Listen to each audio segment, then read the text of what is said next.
of America. It's Gonzalez in the white judogi and Kafka in blue. Let's sit back and enjoy the action. I don't know where Kafka comes from, where in the United States he's from. I'm not sure about him. I haven't really seen a lot.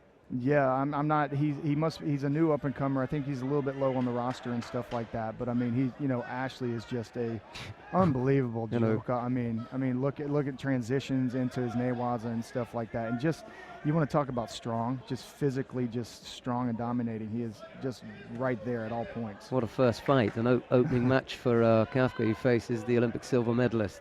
Yes, and that is, but then again, if you're able to squeak past it, it can make for a lot easier today. But I'll tell you, Asley is just, if you watch his performances over the last, since the Olympics, he's just been spot on in so many areas. He has a blistering Morote Seonagi.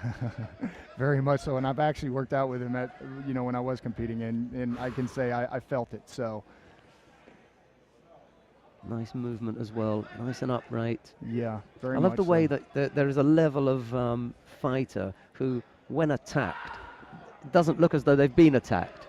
Very much so, yeah. They don't get moved. They're not shaken or stirred or anything. Nothing, seems to faze them. They just, like water off a duck's back. And I think that really comes with, just the amount of time they've spent on the mat and their competitions. They know they're not into any trouble, and they're able to really kind of shake it off, and just really control what they need to do.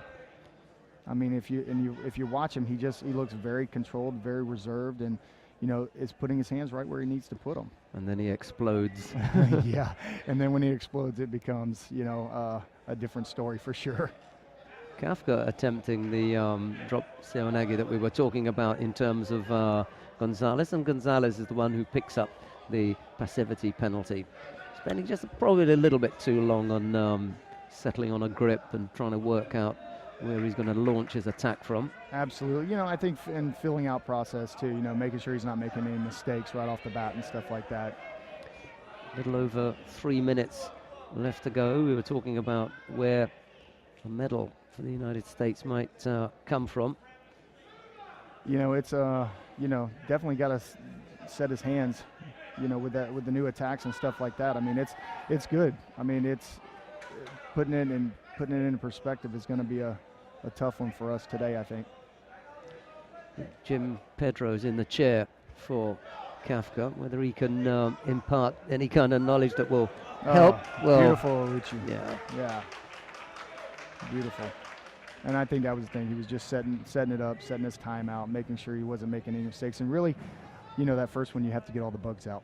I think you may have done that. Yeah, I would definitely say so. On the mat for a little over 2 minutes, and then hooking in right-sided for a nice Ojigari and a nice finish as well. Stayed with him. Sometimes they get away from you, but he stayed with him. Great control. And, yeah, nice hands. Gonzalez it is who's into the next round. You can definitely see the experience of